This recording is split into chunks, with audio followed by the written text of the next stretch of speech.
Hi everyone, Olive here, and for today's video, let's do a reading para sa mga sign ng Aquarius. So if you have Sun, Moon, Venus, Rising, and even Saturn in Aquarius, or you have Aquarius placements sa iyong chart, this reading might be for you. In my head, yung lyrics ng Happy Birthday ay nagre-resound. So, pwedeng ikaw ay may puntahang okasyon, birthday.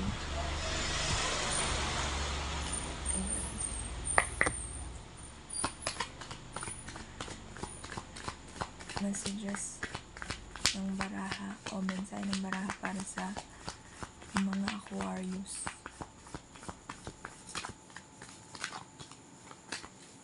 And before we proceed, I would like to say thank you sa mga subscribers, followers ng ating social media accounts.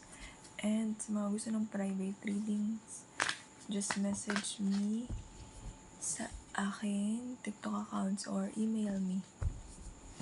Mas active po ako sa TikTok and namimigay din ako doon ng readings. So, follow niyo na lang ako doon and see you!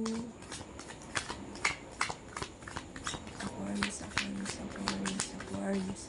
Pasensya na sa mga ingay. But then, yeah, let's do this. King of Pentacles. King of Swords.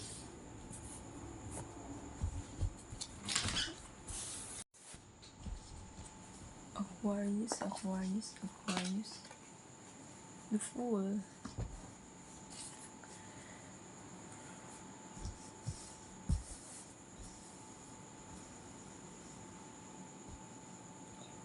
Intuitively, I'm hearing arguments.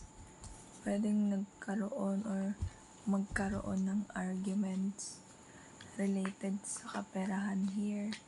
Business. I'm seeing car, sasakyan, sa travels mo. 8 of Pentacles. Ace of Swords.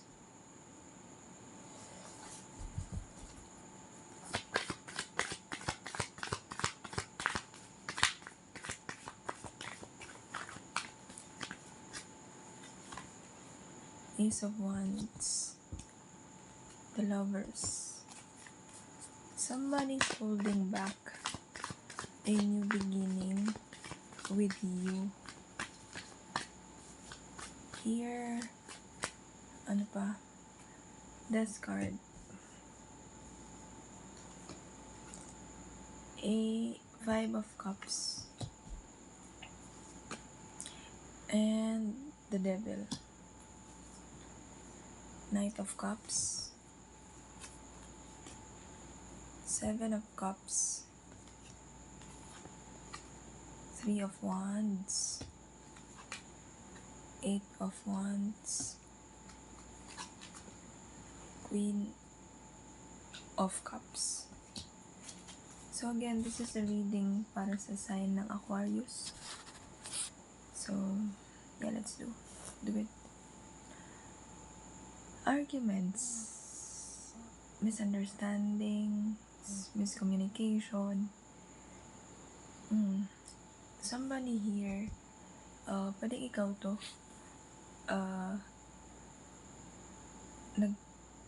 parang pinipigilan mo yung galit mo or pinigil mo yung galit mo to avoid further conflict. For some of you here, may natapos na relationship. For others naman, natapos yung relationship because of some addictions, unhealthy attachment issues, regrets from the past. There's also money involved here. I'm hearing racing, car racing, or maybe ikaw ay car dealer, yung work mo is related sa cars, sa traveling. There's also here an energy of confusion, and you're watching this confusion. Kahit nakakaramdam ka na ng confusion when it comes to this plan, pinagpatuloy or pagpapatuloy mo pa rin, I suggest you have to step back when it comes to this decision. You have to listen to your thoughts, to the nudge ng iyong kutob, ng iyong gut feel, eka nga. For some of you here naman, you're studying something related sa pera, or maybe trainings, another skills, para mas magkaroon ka ng upgrade. For some of you here naman, despite sa nangyaring ending, the toxic cycle is hindi siya nawala or naalis sa'yo. Parang naging permanente to. Meron kang attachment from the past. You're trying to break free from this, but then again, you're still holding on to this. For some of you here naman, may mga messages, a quick response messages na maaaring magbigay sa'yo ng emotional fulfillment. And there's also an energy here of I'm hearing the word or naririnig ko yung word na lack or lackings. Maybe for some of you nakakaramdam ng kulang, may pagkulang, kaya nag-decide muna na mag-step back sa plano, relationship man yan, or pagdating sa work, career, or businesses. So this is your reading for today, Aquarius, and for more updates and readings, just follow and subscribe, and see you next video. Bye!